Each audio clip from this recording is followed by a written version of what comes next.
Hello tout le monde, et bien voilà, chose promise, chose due. Voilà, je vous ai dit que je répondrai à toutes vos questions à la fin de la saison 3 de l'émission. Je voulais vous remercier chaleureusement, avant d'y répondre, pour votre implication sur les réseaux sociaux, pour votre soutien au programme, pour les gentils messages d'amour que j'ai reçus, je les compte pas.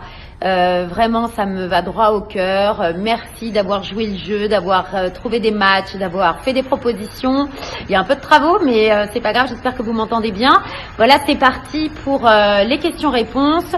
Vous m'en avez envoyé beaucoup sur les réseaux sociaux, Instagram, Facebook, Snapchat, Twitter. J'ai essayé de répondre aux questions qui revenaient le plus. Parfois, voilà, j'essaye d'y répondre de la meilleure manière possible et puis surtout sans langue de bois.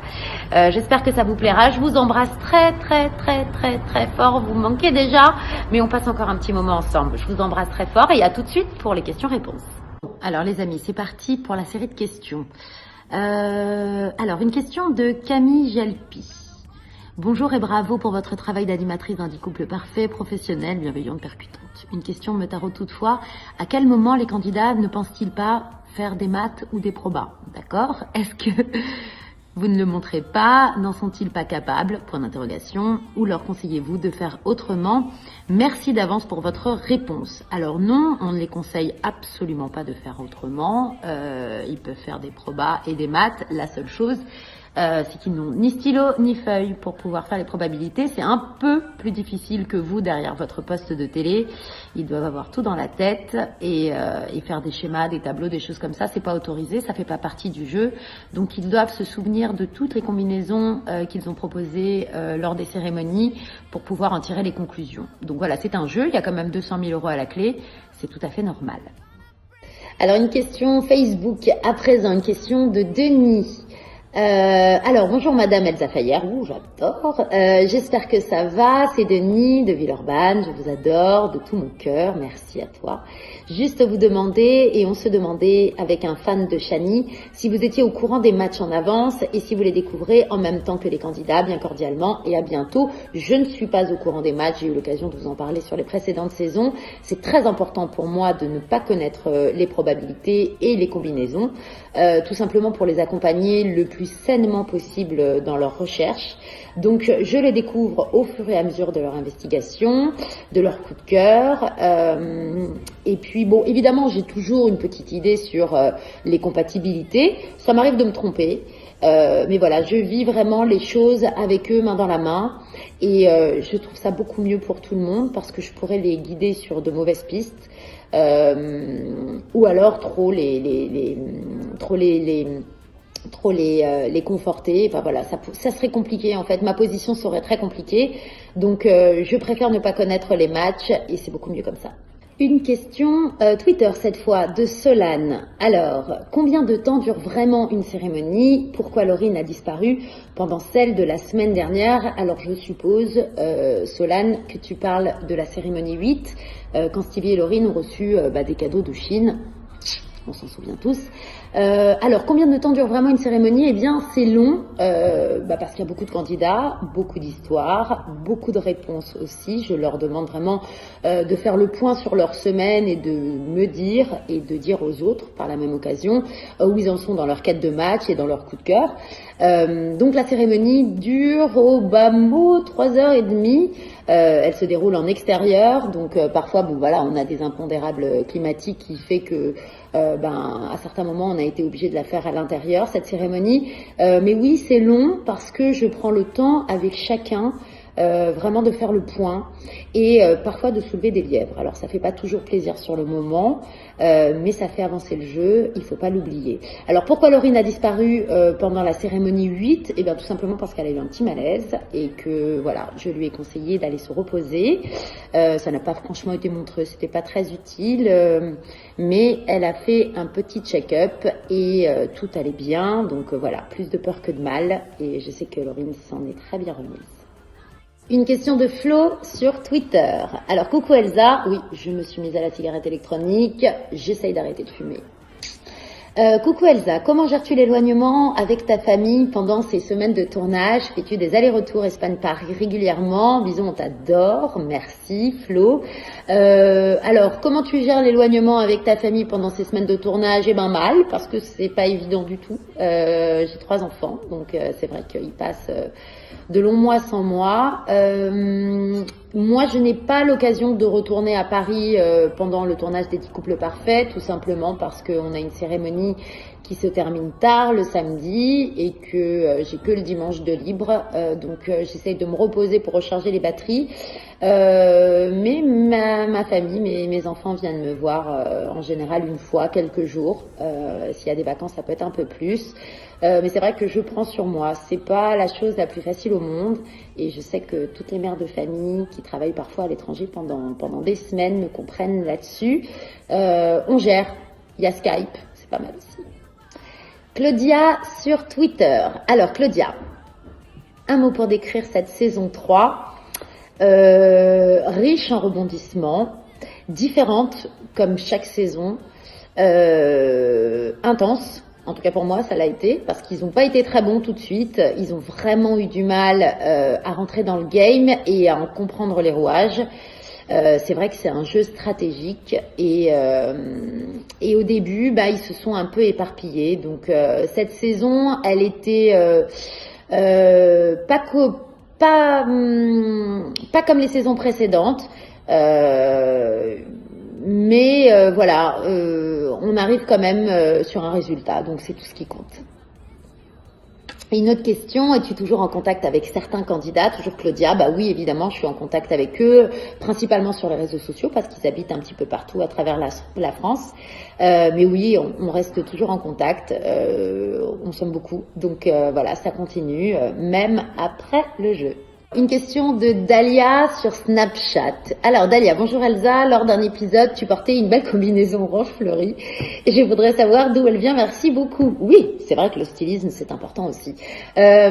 Écoute, c'est une combinaison perso que j'ai depuis quelques temps, que je mets principalement l'été et qui vient de chez Zara. Malheureusement, je pense que tu ne la trouveras plus. Parce que ça fait au moins 3 étés que je l'ai. Mais voilà, merci beaucoup en tout cas Dalia, ça me fait plaisir que tu aies trouvé cette combi jolie, je t'embrasse. Une question d'Ariel sur Twitter, Ariel 2LE. Les vraies raisons du départ de Stevie avec sa main bandée, c'est quoi? Un peu sceptique, point d'exclamation. Que la vérité, Elsa? Eh ben écoute, faut lui demander. C'est pas mal, non, aussi? Il est assez présent sur les réseaux sociaux. Je crois que c'était une tendinite. Alors, question Insta d'Axel. Que fais-tu après les cérémonies? Ouf. Alors, bon, la cérémonie, généralement, se termine très très tard. Parfois, il fait froid à l'extérieur. Je reste à peu près 3h30 debout sur des talons. Donc après la cérémonie, je vais faire dodo. Je me prends généralement un bon bain chaud et je vais dormir. Et je l'ai bien mérité, je vous assure. Alors une question marrante de Tour Fatima sur Instagram. Dis Elsa, comment fais-tu pour être tout le temps heureuse? Bon, c'est cool, merci. Écoute, je crois que j'aime bien ce que je fais. J'adore animer cette émission et voilà, j'ai un plaisir immense à les retrouver tous les jours, à les accompagner et je crois que ça fait un peu partie de moi aussi. Je suis plutôt positive comme fille dans la vie et pour ce jeu quand même avec une bonne pression, ça fait du bien. Il faut sourire à la vie, il faut s'accompagner de soleil et voilà, c'est vraiment mon état d'esprit. Je suis contente que tu l'aies remarqué. Je triche pas là-dessus, donc c'est cool. Merci à toi Fatima, je t'embrasse fort. Je vous remercie pour toutes ces questions. Alors ça vient de toutes parts, Insta, Facebook, Twitter. Alors là c'est une question Instagram de LCR/photo. Bonjour, voilà mes questions. Alors il y en a plusieurs. Comment se déroule une journée type pour toi et pour les candidats? Y a-t-il un réveil imposé, interview plusieurs fois par jour, temps libre, etc. Alors, les journées sont denses, bien ponctuées pour les candidats et pour moi, parce que sur place, en fait, on n'est pas exactement dans la configuration de ce que vous voyez à l'écran, à savoir que les journées sont un peu plus rétrécies, c'est-à-dire qu'il se passe plusieurs choses dans une journée pour les candidats et pour moi, donc je les vois plusieurs fois par jour. Le réveil est-il imposé? Oui, évidemment. Il faut qu'ils se lèvent parce que souvent de bonnes choses les attendent, des rendez-vous avec moi notamment. Interview plusieurs fois par jour, évidemment, si nécessaire, en fonction des histoires qui se passent et des problématiques qui se posent. Ils sont sollicités très souvent par les journalistes pour s'expliquer et avec moi aussi. Du temps libre, oui, uniquement le dimanche pour les candidats et pour moi. Une petite journée de pause nécessaire parce que c'est vrai que c'est sportif comme tournage. Quels sont les rôles des nounous? Question 2. Eh bien, les nounous sont réconfortantes. Et puis voilà, toujours présent pour les candidats en cas de bobo, voilà, aussi pour gérer la maison hors tournage, hors antenne. C'est très important. Je sais que pour les candidats, c'est vraiment un sas de décompression qu'ils apprécient. Et les nounous, pour les 10 couples parfaits, sont géniaux parce que ce sont des garçons. Pendant les moments hors caméra, passes-tu du temps avec les candidats? Je pourrais, mais j'évite, tout simplement pour les laisser à fond dans le jeu. Moi, j'interviens avec eux à des moments clés du programme, notamment des moments de jeu. Le reste du temps, je les laisse faire évoluer seuls. Ils sont très libres, ils ont vraiment un libre arbitre dans cette émission, c'est eux qui choisissent leur destin, ça fait partie du concept. Pourquoi les cérémonies sont-elles si longues à filmer? Eh bien tout simplement parce qu'il y a beaucoup de candidats, il y a beaucoup de choses que je vais chercher chez eux aussi, à la fois pour que vous compreniez bien dans quel état d'esprit ils se situent, et puis aussi pour que les autres candidats puissent savoir ce qui se passe en chacun d'eux. Voilà, je pense que je vais m'arrêter là. Ça fait beaucoup en espérant avoir des réponses. Merci à vous et bonne semaine. Et bien merci à toi, LCR Photo sur Insta. Je t'embrasse. Une question Instagram de Juste Brian Steve. Pourquoi Kevin et Emma ne viennent pas aux cérémonies, mais Ariel et Shani ici? Alors, Kevin et Emma sont partis très tôt dans la saison. Emma a dû rentrer pour des raisons familiales, donc en fait elle a quitté l'île, ce qui était problématique pour Kevin parce qu'il pouvait pas se présenter aux cérémonies tout seul sans Emma. Donc voilà, Kevin est revenu pour la dernière cérémonie des couples pour valider les matchs qu'il proposait. Ariel et Shani, oui, ils viennent, mais ils sont partis en lune de miel en toute fin. Donc c'était normal qu'ils soient présents à toutes les cérémonies et principalement à la dernière aussi. Mais voilà, c'est des choses qui arrivent. Emma a dû rentrer et Kevin se sentait pas de venir en cérémonie tout seul sans elle. Donc voilà. Une question sur Twitter de l'actu TFX. Alors, Elsa, ne penses-tu pas que l'émission pourrait se faire en direct à la manière de Secret Story au niveau des quotidiennes? Écoute, c'est un peu compliqué de faire les 10 couples parfaits en direct, tout simplement parce que c'est un jeu et que voilà, les journées en fait sont un peu condensées par rapport à ce que vous voyez dans les quotidiennes diffusées. Donc, écoute, on peut dire que cette émission se déroule en live parce que rien n'est refait, évidemment. Quand je suis avec eux, on vit le truc sur le moment, on refait rien. C'est pas une émission qui est écrite à l'avance, donc elle se fait en live. Mais c'est vrai que le direct serait très compliqué à la manière de Secret Story, parce que déjà moi je suis in situ avec eux. Et Secret Story, bon voilà, c'est un plateau qui se déroule à côté de la maison. Mais moi je suis vraiment avec eux in situ, donc c'est pas la même écriture d'émission, ça pourrait pas se faire, non, désolé mon chou. Une question sur Insta de Sam KM7. Alors, tu t'es déjà énervé durant l'aventure? Oh que oui, c'est vrai que je me suis, oui, ça m'arrive de m'énerver. Bon, c'est jamais, je pète pas les plombs non plus, hein, on se détend. Mais oui, c'est vrai que ça peut arriver que que je leur vole un peu dans les plumes. Pour le bien du programme, pour le bien de leur aventure. Il m'est arrivé de leur resserrer un petit peu les vis, parce qu'au début, ils étaient vraiment très éparpillés dans leur recherche de match. Ils tapaient toujours à côté. Ils n'étaient pas concentrés aussi. Et c'est vrai que c'est un jeu qui a une durée limitée. Ils ont 10 semaines pour se trouver et pas un jour de plus. Donc parfois, il m'arrive de tendre un peu les choses pour leur bien. Mais je le fais toujours avec bienveillance, ils le comprennent, ils l'acceptent, ils savent que j'ai mon caractère et voilà, c'est très bien comme ça. Et ça a porté ses fruits, donc je suis très heureuse. Alors, ma petite Chloé 2019 sur Insta, que penses-tu de Stevie et Laurine, de leur aventure? Quel était ton couple préféré? Moi, je pense que Stevie et Laurine ont vécu leur aventure, ils ont fait leur choix en conscience. Ils ont vécu un vrai coup de foudre. Ils ont trouvé l'amour l'un et l'autre, c'était très fort. Ils ont eu du mal aussi à s'intégrer dans le jeu. Ils étaient un peu perso aussi. Ils pensaient à eux avant tout. Ils n'ont pas joué très collectif. En tout cas, ils ont essayé, mais ils ont été très maladroits. Et ils ont décidé de quitter cette aventure et de laisser leur gain aux autres en cas de victoire, ce qui est plutôt fair.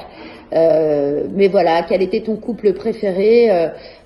Moi, j'aime pas dire mon couple préféré. Je trouve que voilà, les couples sont tous différents.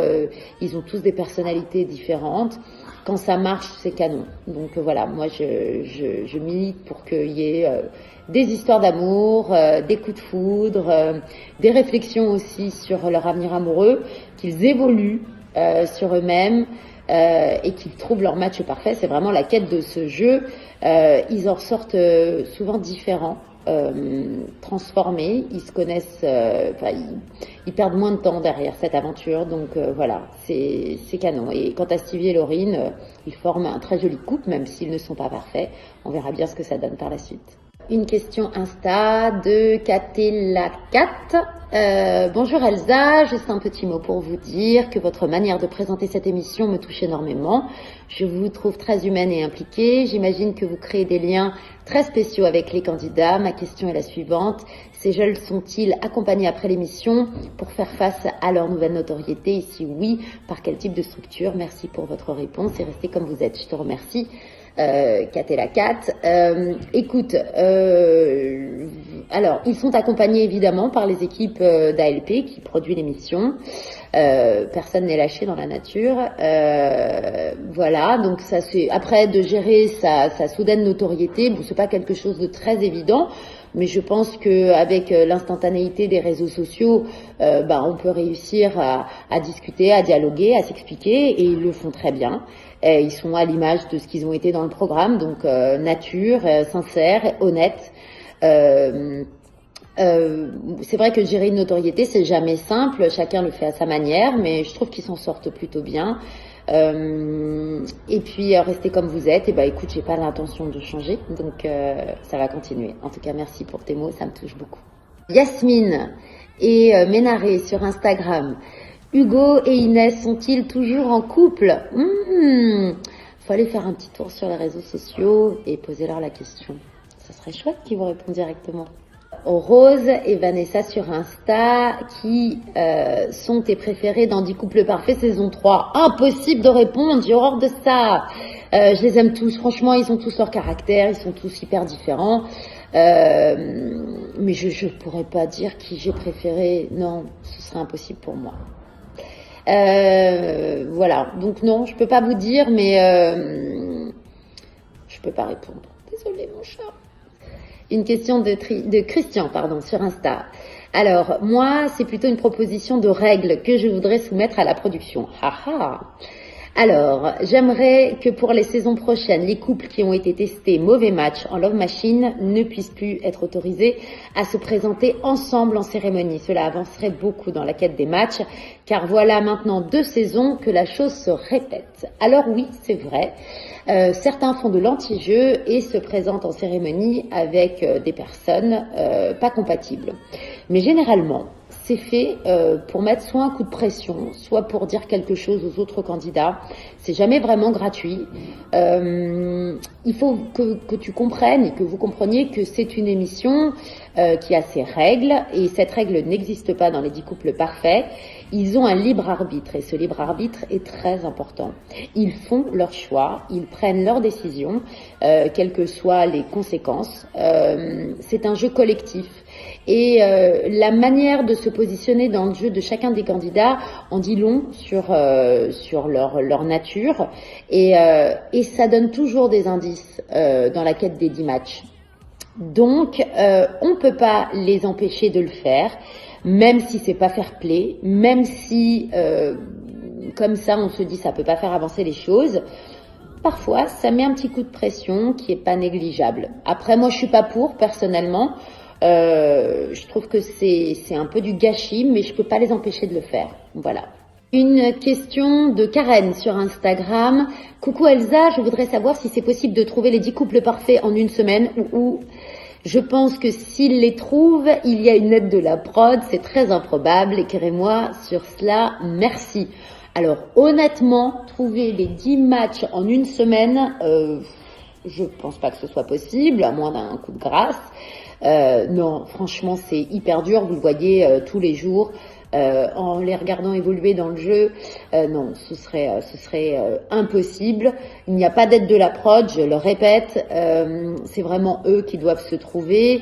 Évidemment, on leur propose des choses pour les mettre en situation, pour qu'ils se découvrent, pour qu'ils puissent en tirer les conclusions, qu'ils sachent s'ils se trouvent des affinités avec telle ou telle personne, les pousser aussi aux rencontres, parce que voilà, il y a certains candidats qui n'ont pas envie de se découvrir, qui se pensent pas compatibles. Alors parfois, je les pousse à faire connaissance. Les Date Challenge sont aussi là pour ça. Donc voilà, mais franchement, trouver les 10 couples en une semaine, ce serait pas possible et pas utile. Donc non, cette émission est calibrée sur 10 semaines. C'est pas pour rien. Voilà. À présent, une question de Matt Reality sur Instagram. Bonjour Elsa, je suis depuis quelques temps 10 couples et construit un algorithme pour deviner les couples. Bravo. Résultat que je partage sur Instagram et Twitter, c'est vrai, je vois ce que tu proposes. Savez-vous si la combinaison des 10-11 couples, enfin il y a 10 couples, est confirmée par un huissier ou une personne? En effet, il serait tout à fait possible que vous et la production changez la combinaison finale au fur et à mesure de l'aventure. En tout cas, merci pour votre animation. C'est toujours un plaisir de regarder ce divertissement. Alors, impossible de changer les combinaisons. Les combinaisons des 10 matchs parfaits sont contrôlées par huissier. Ils sont sous-scellés avant le début du programme. Donc, impossible de changer la donne. Vous comprenez bien qu'il y a quand même 200 000 € à la clé. C'est un jeu, donc on ne triche pas, on ne s'amuse pas avec ça. Donc voilà, c'est soit les 10 couples qui sont fixés par le matchmaker, soit rien. On ne change rien. L'émission n'est pas écrite à l'avance.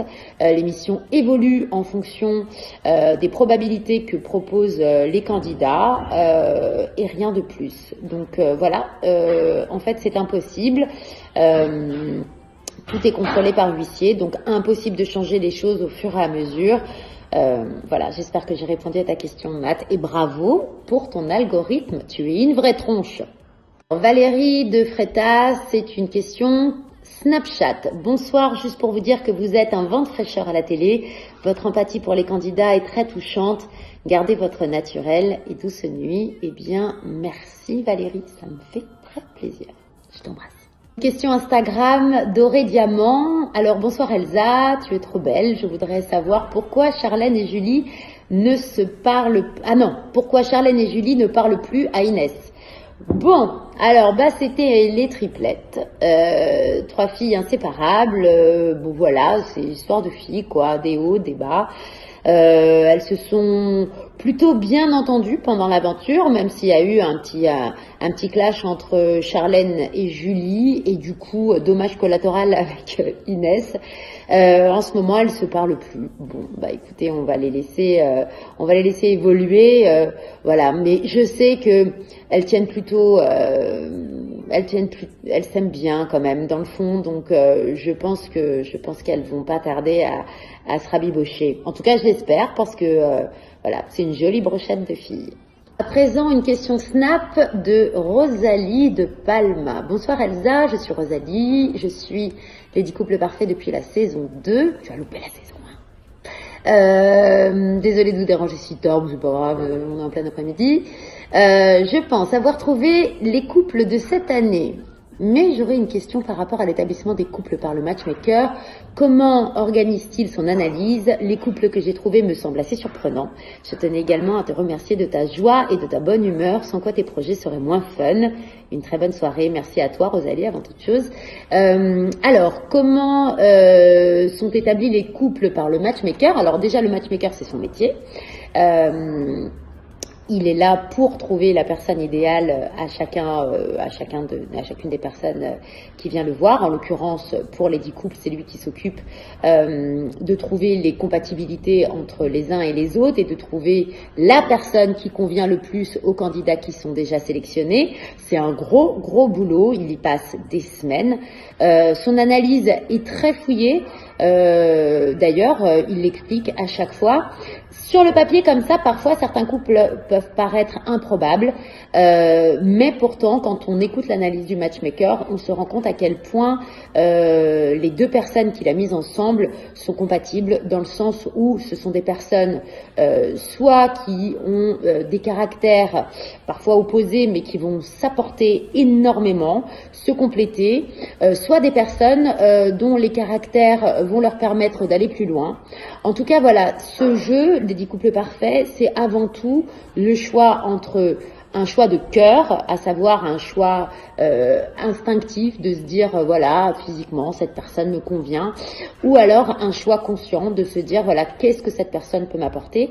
Et c'est vrai que les couples compatibles sont des personnes qui physiquement peuvent ne pas avoir peuvent ne pas avoir d'intérêt l'un pour l'autre, mais qui au niveau du caractère peuvent s'apporter énormément.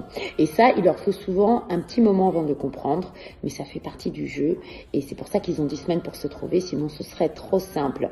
Mais en tout cas, voilà, le matchmaker vous donne ses explications dans le programme et c'est vrai que moi, cette année, il y a certains couples que j'aurais pas mis ensemble, mais quand j'ai entendu l'analyse du matchmaker, je me suis dit oui, c'est vrai que ça match. Une question d'Émilie sur Facebook. Émilie Youssef. Quels candidats t'ont particulièrement marqué lors des 2 premières saisons? Je veux dire en coup de cœur. En bombe la faillère, on adore, merci, c'est cool. Écoute, coup de cœur. Sur la saison 1, c'est vrai que j'ai eu un coup de cœur pour Tom, qui malheureusement nous a quittés, qui était un candidat très solaire, très humain, très cool, bienveillant. C'est un bon garçon. Et c'est vrai que voilà, il donnait aussi de sa personne. Il essayait toujours de tempérer. Voilà, c'était un candidat qui était assez idéal. Sur la saison 2. Jonathan, bah alors, je fais pas, encore une fois, je fais pas de préférence, mais c'est vrai que là, on parle de coup de cœur ou des candidats qui m'ont particulièrement marqué. Moi, j'ai adoré Jonathan sur la saison 2. J'ai trouvé qu'il était drôle, que c'était un chouette gars à avoir dans sa vie. Malheureusement, il a pas tellement cartonné chez les filles. Il avait un côté un peu maladroit que moi j'aime bien chez les hommes. Donc voilà, moi j'aimais bien Jonathan sur la saison 2. Alors, à présent une question Insta de Chris, DLS Métropole. Déjà, je voulais te remercier Chris parce que tu me fais des super chouettes vidéos très régulièrement et je trouve que ce que tu fais est formidable. Voilà, je tenais à te le dire. Alors, Elsa Fayer, comment vas-tu? Bah écoute, je vais bien. Chris, en 3 saisons de 10 couples parfaits sur TFX, que tu as déjà présenté, quelle saison t'a le plus marqué, humainement parlant? Honnêtement, chaque saison est une aventure, donc je saurais pas dire une saison qui m'a plus marqué, peut-être la première, parce que voilà, c'est un premier bain, on touche un peu l'eau, on regarde comment ça prend, et voilà, peut-être que la première saison était peut-être un peu plus marquantes, même si à chaque fois on vit des choses très différentes. Les candidats sont différents à chaque fois, donc voilà, les histoires sont différentes, les caractères sont différents, mais j'ai toujours autant de plaisir à passer ces semaines avec eux, à les accompagner, à les guider, à les réconforter parfois, à les tendre un peu de temps en temps aussi. Voilà, souvent pendant les cérémonies, j'entendais des ah non, elle va oser leur demander. Oui, bien sûr que je vais te demander parce qu'en fait, je vais te poser la question, même si elle est difficile. Et en fait, ta réponse, elle va apporter quelque chose à tout le monde et au reste du groupe et peut-être que les matchs seront plus clairs. Donc oui, je pose des questions qui dérangent parfois, mais voilà, je crois que les candidats me font confiance et ça c'est cool et je les en remercie et je crois surtout qu'ils ont compris que j'étais là pour eux avant tout. Donc voilà, je t'embrasse Chris. Une question de Clarisse sur Instagram. Alors, est-ce que la production aide les personnes à se mettre en couple? Ben non, évidemment que non, ça n'a pas de sens en fait. Ils sont là pour trouver leur match parfait. Nous, on les met de temps en temps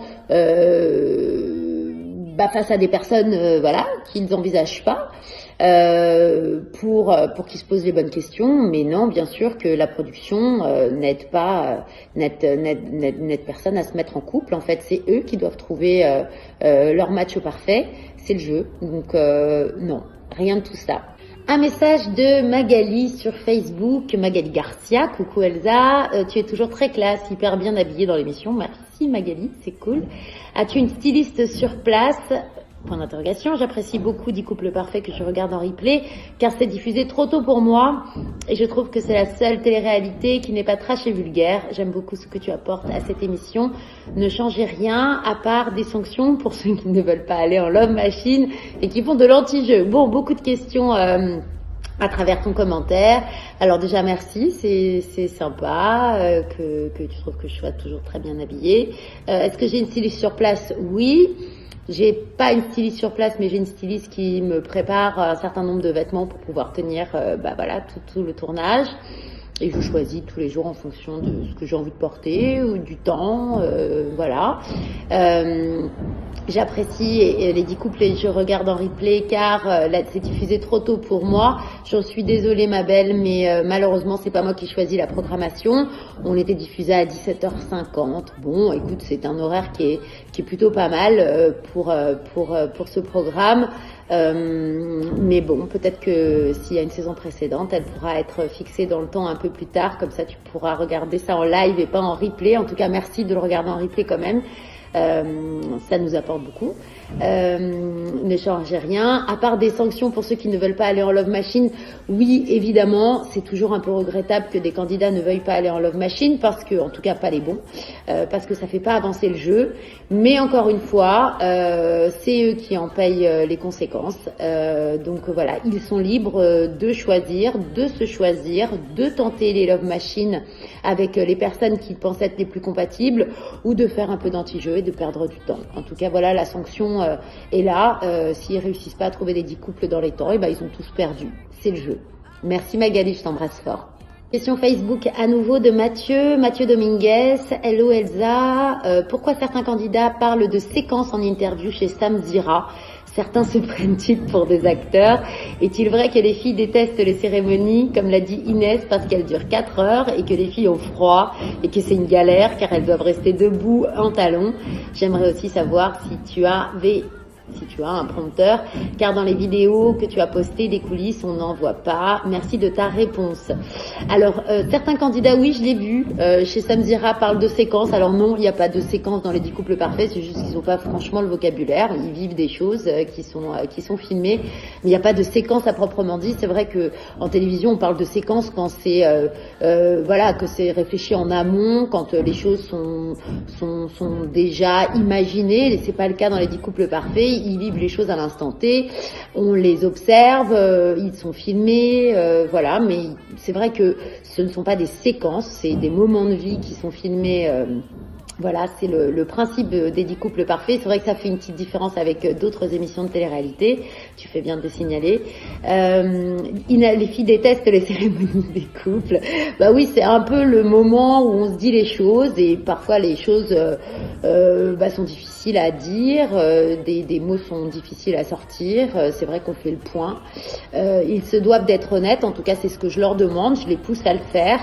Même s'ils en ont pas envie, souvent je leur laisse pas le choix. Et c'est aussi pour le jeu que je le fais. C'est surtout pour les autres candidats et pour leur progression dans les matchs et dans leur aventure.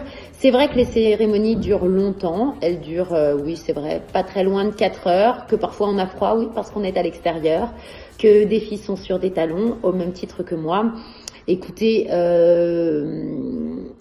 Je le fais, donc c'est faisable. Elles, quand elles sont assises, une fois qu'elles ont validé leur match, moi je suis encore debout pour annoncer les faisceaux.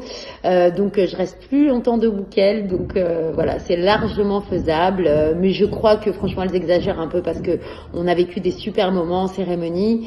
Et voilà, les cérémonies sont très importantes dans leur progression dans le jeu. Et non, je n'ai pas de prompteur, effectivement. Je n'ai pas de fiche non plus. Je prépare tout à l'avance. J'écris beaucoup pour cette émission. C'est vrai que ça fait partie des choses que je fais quand je suis hors caméra. J'écris mes textes, je les apprends et puis je prépare aussi mes interviews avec eux en fonction de ce qu'ils ont vécu dans la semaine.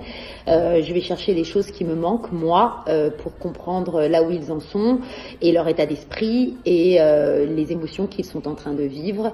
Et voilà, tout cela se fait en live. C'est vrai que c'est plus confortable quand on a un prompteur, mais dans cette émission, c'est pas possible. Donc je fais avec et voilà, c'est très salvateur. En tout cas, je te remercie Mathieu, je t'embrasse très très fort. À très vite. Une question de Médouille32 sur Instagram. Bonjour Elsa, je voulais savoir ce que faisaient les candidats des 10 couples parfaits durant le week-end. Est-ce qu'ils continuent à chercher leur match, vu que chaque Love Machine, chaque cérémonie, chaque assemblée se déroule à un jour précis de la semaine? Merci beaucoup et bonne journée. Alors, comme je le disais à un précédent internaute, ils n'ont que le dimanche de libre, mais ils ne le passent pas tous ensemble. Les filles sont d'un côté et les garçons sont de l'autre, tantôt dans la villa, tantôt ils vont se balader dans la ville. Palma est une magnifique île, donc il y a plein de choses à faire. Donc voilà, ils sont entre filles et entre garçons.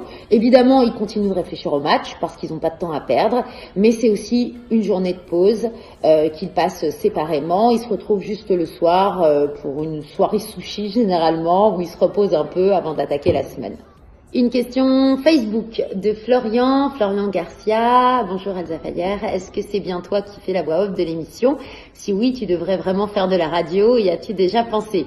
Alors oui, c'est moi qui fais la voix off de l'émission, vous l'avez sans doute deviné.